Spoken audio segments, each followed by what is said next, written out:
What's good, ladies and gentlemen? Welcome back to the channel. I'm LotusAsakura, the one who never knows best, and in today's video we have some breaking news for Tekken 8. Now I say breaking, but this is probably going up late on the channel, so by the time you're seeing this, it's probably already been out for a couple of days. But yeah, we have some new information in regards to Tekken that I feel very mixed about. Like I have a lot of questions because this is going to have some sort of impact on Tekken 8 as well as Tekken as a franchise. I just don't know how. I don't know in what way. I don't really know what this means, you know what I'm saying? And when this first broke, I already went over it on stream and gave some thoughts and opinions and read through, but I'm going to do that again here in this video for you guys who may not have heard, or if you did hear, you just want to know my thoughts and opinions on the situation. So what am I talking about? Well, we got this tweet from Kohei Ikeda, aka Nakatsu, which if you're not familiar with who he is, or in case you'd forgotten, he is, or I guess was, the game director for Tekken 8. As this tweet reads, after 20 incredible years, I have left Bandai Namco Studios. Thank you all for your support. He also adds this message here that I will read through, but straight away, it's just so confusing. This is off the tail of Harada also leaving Bandai Namco. Now, I believe several years ago, Harada already entered a much more like hands-off role where he was more of like a figurehead and a supervisor, more so than somebody who was like really in the weeds with developing these Tekken games. This is like 2019, 2020, don't quote me on the exact day, but like I know like a few years ago, like he switched like his role or something, and you know, so he leaves, goes off and is doing his own thing with like SNK now, like to create a different game. Who knows what that's going to entail. And now Ikeda is leaving. Now he doesn't mention anywhere in this about what it is that he's going on to next, or if he is going to join Harada. There is speculation about that, but let's just go ahead and read through the message that he leaves us with. So, ever since I first discovered fighting games as a student, I spent countless days in arcades, completely immersed in competition and battling against others.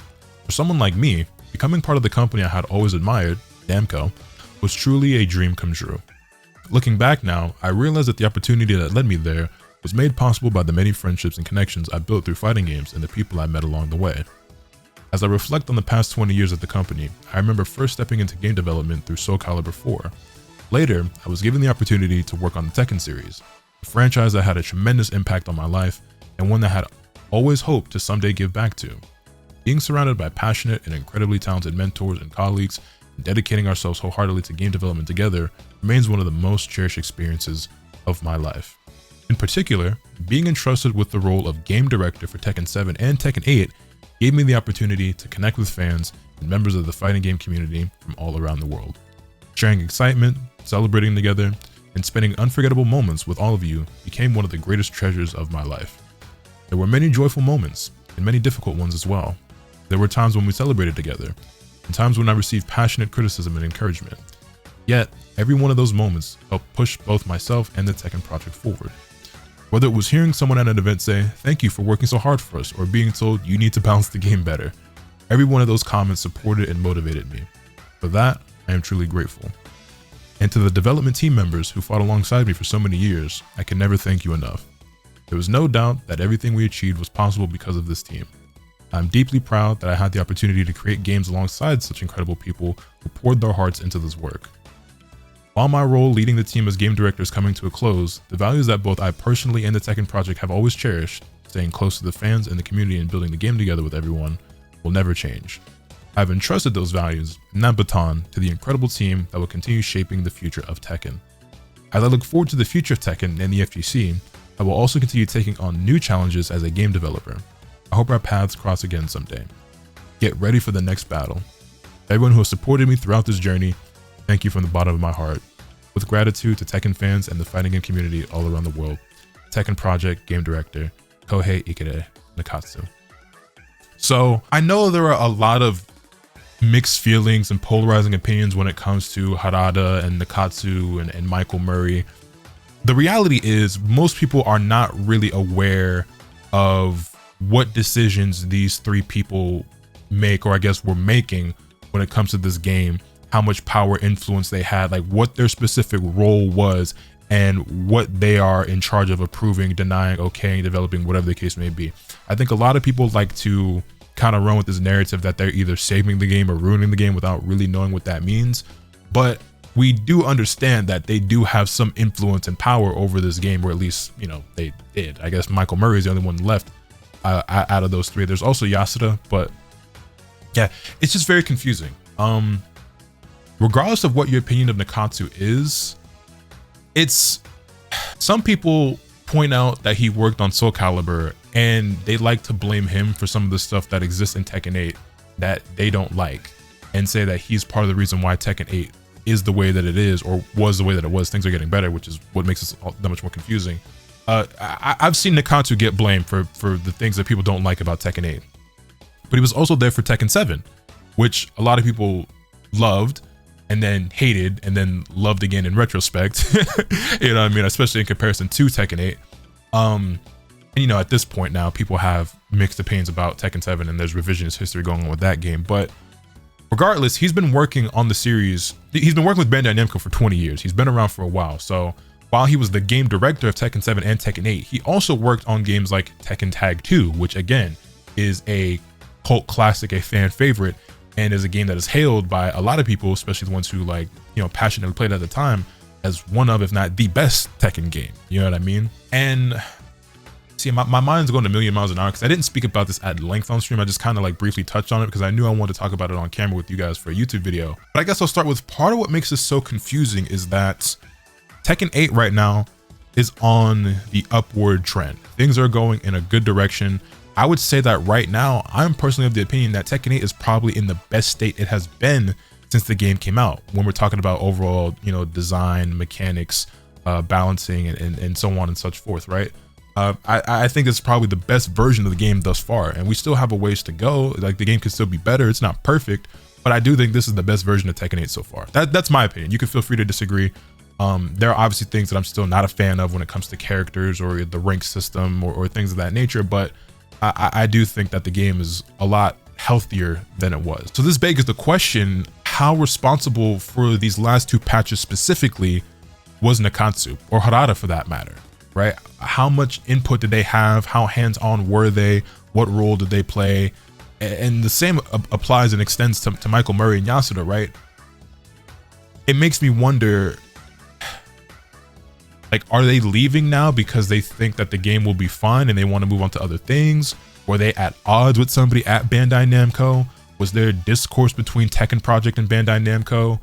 Like, I don't know. Are things getting better because Nakatsu and Harada were leaving? Or did they set everybody straight, get things on the right path, and now they're moving on either just because they want to do other things in life or because of, you know, a civil disagreement they're having internally? We don't really know. One thing I do want to take a look at is this old interview for the I say old, it's not that old, but this interview for the Tekken 30th anniversary between Katsuhiro Harada and Kohei Ikeda, talking about, you know, Tekken. And I've seen some other people bring this up, and I kind of want to dive back into it myself because it gives us a bit more insight about Nakatsu and the role that he's played in the Tekken franchise, and kind of a little bit about his philosophy. And you can maybe from that get an idea of like changes that he may or may not have been a part of, or what his vision was for Tekken. So if we jump over here, this was a two-part interview, and let me move over to this other monitor. So more than a year has passed since the release of 3D fighting game Tekken 8, released on January 2024, so this is from last year. To celebrate the 30th anniversary of the Tekken series, we interviewed series executive game director and chief producer Katsuhiro Harada and Tekken 7/8 game director and development producer Kohei Ikeda. Harada has been involved with the series since the first entry in 1994, and Ikeda is a Tekken player turned developer. We asked what they learned from developing Tekken 8, about the culture of proactiveness in the Tekken project, and the mindset needed of a game developer. Now, the part I actually want to talk about and address is here in part 2, where it says, sold well to mixed reviews, trial and error throughout the 30-year history of the Tekken series. It feels like as game development gets bigger in scale, it also becomes more difficult to steer the game in a particular direction. Hardcore, casual, and all players in between have to like the game. We now have access to player comments and social media.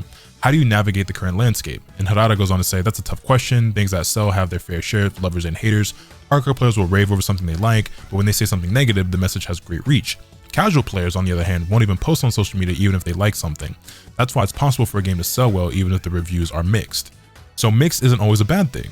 Are there examples where only the hardcore players are positive about a game? And Ikeda responds, Tekken Tag Tournament 2 would be an example of that. Hardcore players really liked the depth that came from being able to control two different characters, but the feedback from non-hardcore players was not favorable. It was the first Tekken game I worked on. Important to note, because some people saw this and just thought that he just worked on 7 and 8.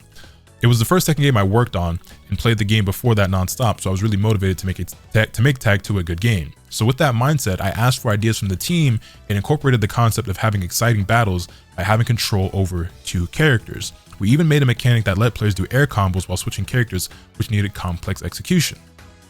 So you thought that more depth would make fans happier? More depth. Arcade income on release day was great, but it started going down from day 2, and it halved by day 4. Even internally, there were fewer and fewer people playing the game during launch. When I asked why, during lunch, when I asked why, many of them said that they couldn't control 2 characters. For a long time, the Tekken series has had compatible characters, or characters that had similar moves and controls. For example, Nina and Anna. By the time we were making Tekken Tag Tournament 2, the characters had become more unique and there were less similarities. And then the interviewer says, yes, I remember using King and his compatible character Armor King. The 2 characters shared many commonalities in how they played and control, and it made me more confident in playing.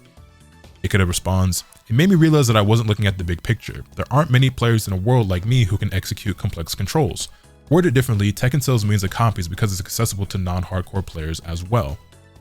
And I want to stop there for a moment because this is something that I think as fighting game fans and players we often forget.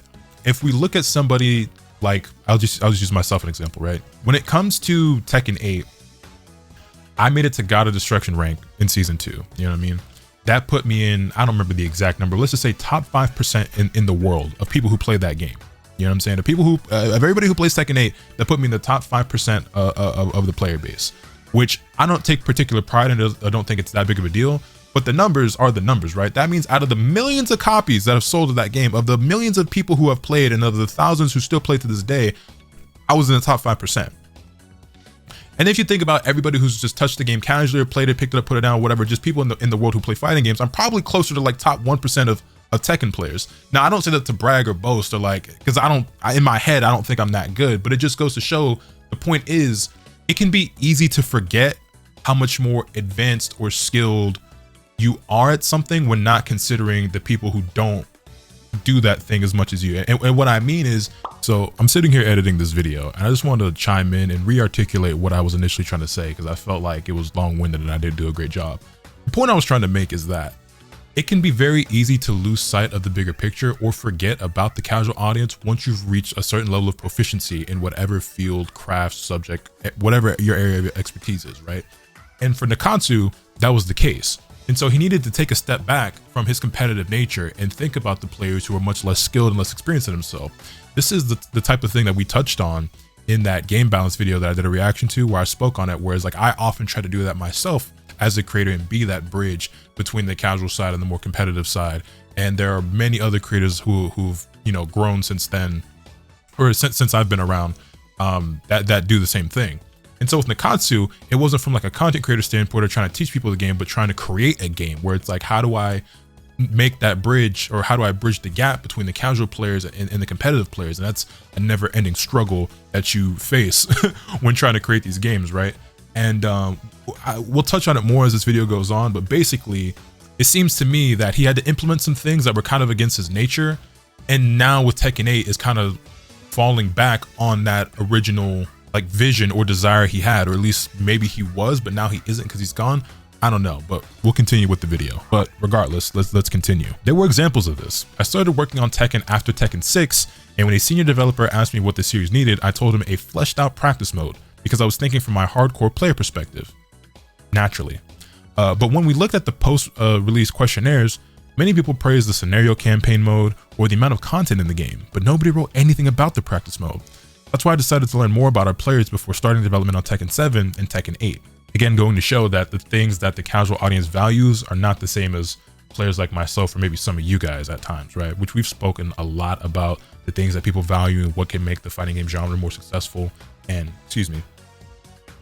what it would take for these games to sell better and then, you know, maintain longevity and higher player counts. Harada goes on to say, we managed to sell 12 million copies with Tekken 7, so I'm sure that knowledge helps convince everyone to come play Tekken 7 after Tekken Tag Tournament 2. Did you have these issues with other entries in the series as well?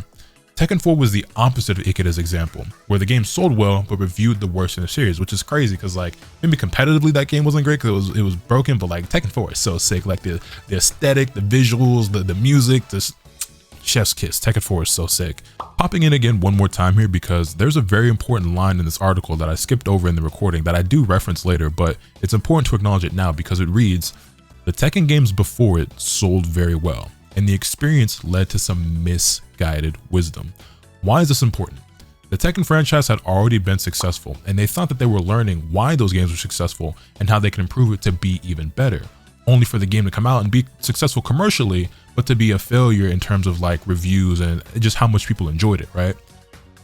I'm of the opinion, and I could be wrong, my theory could be way off, but I feel like this is relevant because it came back around and they kind of got more of that misguided wisdom from the success of Tekken 7. As a lot of you guys probably are aware, Tekken Tag Tournament 2 was a commercial failure, but Tekken 7 was massive. Again, sold 12 million copies. And while the philosophy, just in terms of like the style of gameplay from 7 to 8 is very different, when it comes to innovation and just, you know, breaking the mold of what Tekken 7 was, and is adding in a lot of simplification and very powerful moves that don't require a lot of execution, everything like that, some of those philosophies and ideas transfer from 7 to 8 and are doubled down upon. And I feel as though that clearly the idea was, and again, I could be wrong, but these things are what made Tekken 7 popular, but we think that we can make the game even better by going in a different direction just from a spectator standpoint, because it wasn't as interesting to watch competitively. So we want people to be more aggressive and more engaging. And so they felt like they learned from Tekken 7 and could take what made it sell well and make it an even better game. And I don't necessarily know if that was the case. And Tekken 8 is still, I would say, commercially successful, and it could also end up selling 10 million copies one day. Time will tell. I don't know. First impressions mean a lot. And Tekken 8 has had a lot of bad PR since its release, even if things are getting better. But I guess we'll see. We thought that if we could tangibly describe why Tekken was selling, we could feed that back into adjusting the game's concept and make something even better. So we conducted a survey for arcade owners, players, and everyone in between, resulting in a big table containing data like character usage rates. From this data, we discovered that people thought Tekken had too many characters, and there were too many moves to memorize. The effects were too bright, and it was hard to see, and Tekken games are always the same and never try to innovate. Some of this is like really ironic, right? Too many characters, and then, you know, Tekken Tag is a thing, and then obviously we have so many characters in the modern games. Too many moves. I ain't gonna lie, low-key, I do think the move list for some characters is pretty bloated, and Tekken could stand to remove moves from characters instead of constantly adding them, but that's another conversation for another day. And the effects being too bright. Yeah, it's funny because with Tekken 8, like, the visuals are very loud and dynamic, and oftentimes, in my opinion, doing way too much, but I digress. The never trying to innovate thing is also interesting. Based on that, we shrunk the roster, simplified the effects, and changed the game mechanics for Tekken 4. But that took away everything that made Tekken a good game. Income at the arcades went down, but arcades were still buying the board since people liked the series up until then, and that meant higher revenue for the studio. Ikeda says, I also stopped playing Tekken 4. It just didn't feel like Tekken to me. I would think fixing the bad things would improve the game, but it seems that actually wasn't the case. I consider it our biggest failure because it damaged the reputation we had built for the series. Was it wrong to consciously try to gain wisdom into the game or try to improve the game? There's nothing wrong with trying to gain insight, but the problem was that I was so pressured to do better on our own, even though at the time everyone just wanted us to make something that stayed true to what Tekken was. By nature, people don't really look for positive feedback. That's why for Tekken 4, I thought it was wise for us to ask about what was wrong about the series, but we needed to ask about the positives too, since there are both positives and negatives to everything. That's why for Tekken 4, we lost sight of what made Tekken good. And this is something I could definitely understand, because I think it is human nature to recognize negativity more than you recognize positivity. I think when you're on social media, or when you're a YouTuber like myself, or you're looking through your comments, or you're reading a Twitch chat, you can have all these people telling you like how much they rock it with you, they support you, they love the video, this and that. And you try to be grateful of that and appreciative, and I make sure I send my thanks, I interact with as many of you as I can. But when you do get some hate, or when somebody's on BS, or somebody's being negative, like, it stands out like a sore thumb. I mean, you recognize it, and like it feels more powerful. Like, one hate comment feels as strong as like 10 or 20 positive ones. You know what I'm saying? And depending on like your mental, they can have a serious effect, like on your perception or your mental health or your mentality, and just, you know, just how you operate. And in a case like this, like the types of changes that you make and how you want to, you know, develop a game. Anyway, for the rest of the interview, Ikeda and Harada both talk about like basically the passion for Tekken and fighting games, and, you know, learning through failure and everything like that, as well as learning from the positives, and how they want to strive to create the best Tekken game that they can. And I go through all that not only just to get more insight about like the mindset of Harada and Ikeda, but also to illustrate just kind of like the relationship between them a little bit, and the faith that Harada had in Nakatsu because of how passionate he is and his history with the series. Like, he's been a fan of fighting games, as he says in interviews, since he was like 12. And you know, it was a dream come true for him to work for Bandai Namco, and he's been with the company for 20 years. And Harada, when he left, had basically entrusted Tekken to Nakatsu, which is why it's so weird that he is now. Also, I just realized I probably should have zoomed in a lot more for you guys as I was reading through all this, but it is what it is. We here now. That's why it's so much weirder. Like, it was one thing for Harada to leave, because first of all, we already knew Harada was on his way out, but he himself, I believe, had stated that he had one more game left in him probably before he retired and moved on. So for him to leave like in the middle of Tekken 8 was already like jarring and shocking and like surprising, but like we knew he was on the way out. So, okay, still a huge deal, still a little bit jarring, but whatever, it's somewhat expected. Like we were already anticipating Harada's departure, but we thought Nakatsu was the next Harada. He was obviously never going to be him, but like we thought like I entrust everything to you, Nakatsu. Like, I believe in you. I know that you can do this. And now he's gone. And it's just like, you know what I mean? And since he is somebody who started working on Tekken like after Tekken 6, it's not like he has been the downfall of Tekken as some people may believe. Now, it's not even a matter of like pointing fingers here or there. I do wonder who is to blame for the certain like poor decisions, but also who to accredit for the great changes. And like I said, all this information, like Harada's departure, Nakatsu's departure, like this message, these interviews, it just leaves me with way more questions than answers, and makes me like not concerned, but just like, I guess, just very curious about what the future Tekken holds, because again, things are going in the right direction. Will they keep going in that direction? Will things like crash and burn? Is Tekken doomed as a franchise? Because I've already seen people like speculating about something like that and taking it like way overboard, thinking like Tekken's gonna die now.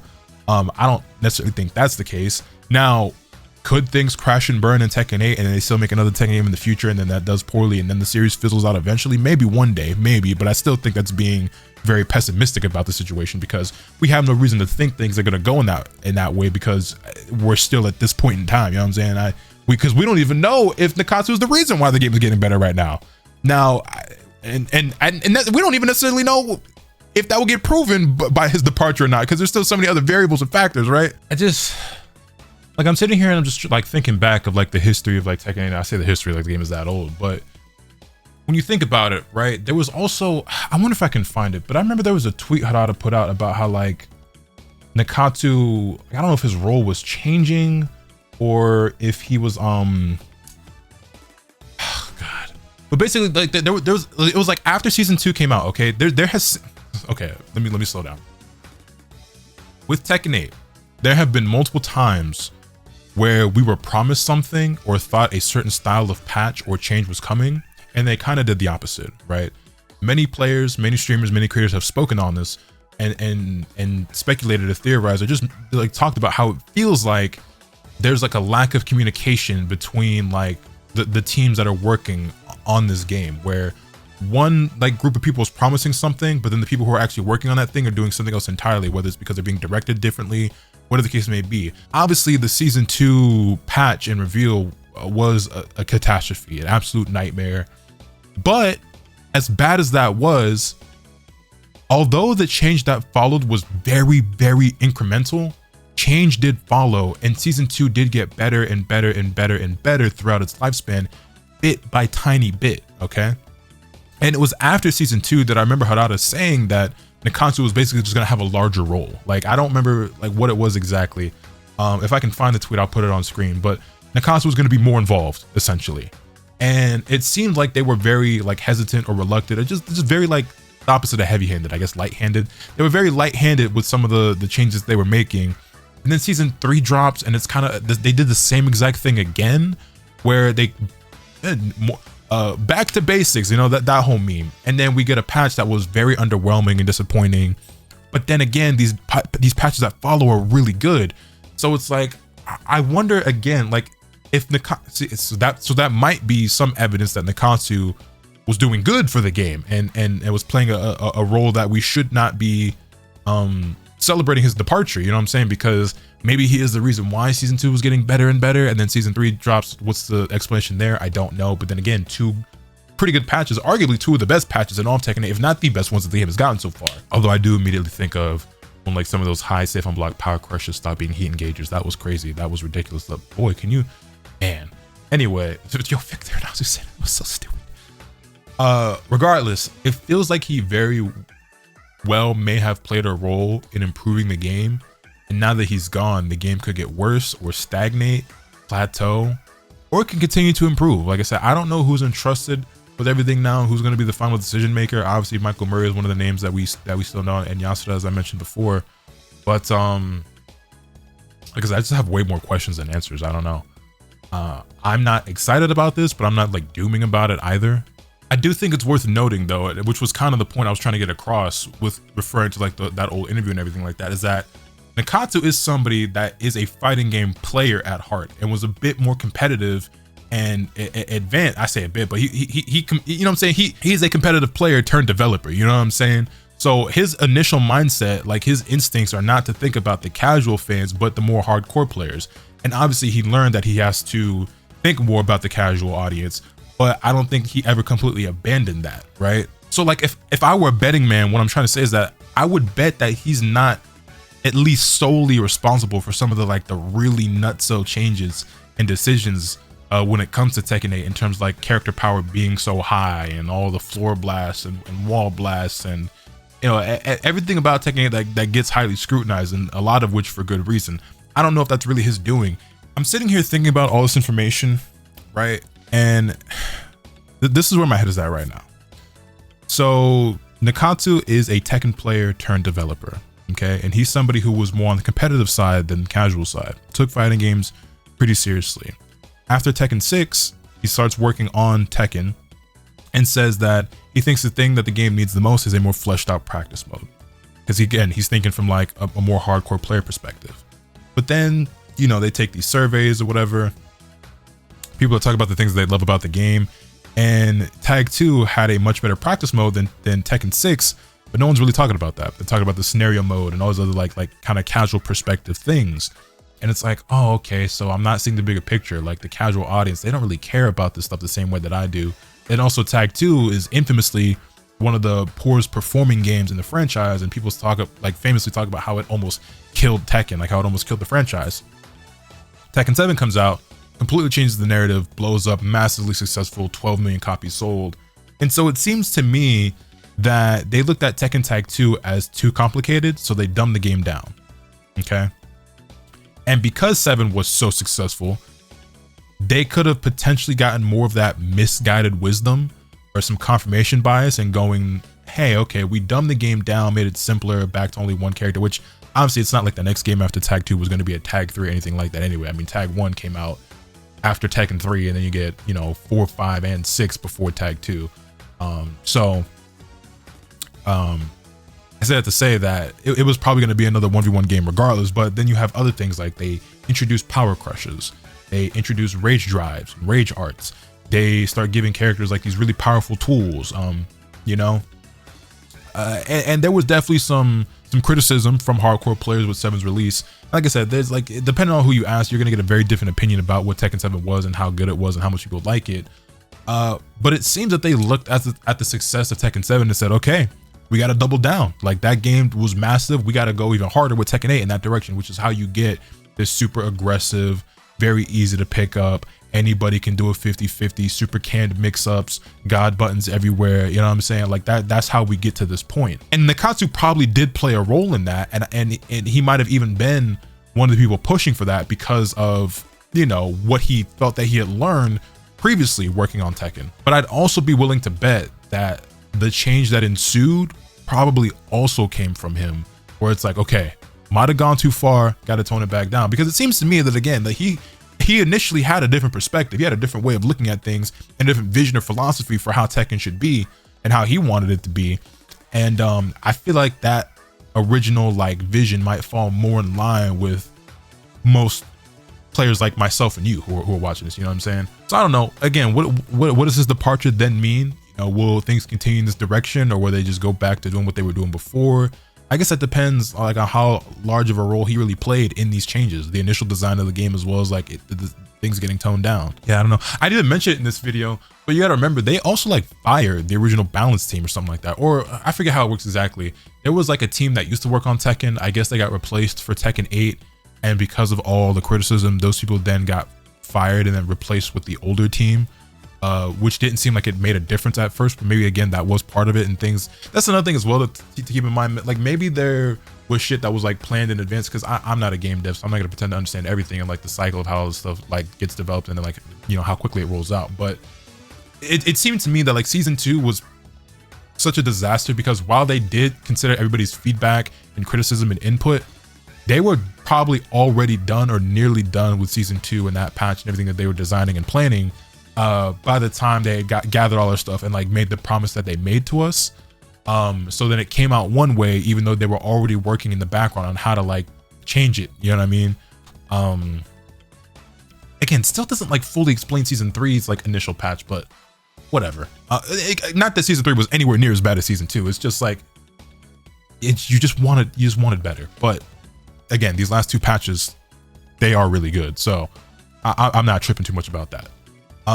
At the end of the day, only time will tell, you know, what the future holds for Tekken 8 and Tekken as a franchise. Obviously, when you have people who've worked on it for so long, it's sad regardless to see them depart. Yeah, this is a very like rambling style video. It's not very well put together, but I just, like I said, my mind is kind of all over the place with this news and with this information. I really don't know what to make of it. But I'm enjoying Tekken 8 a decent amount right now, you know, with the current patch and the release of Kunimitsu.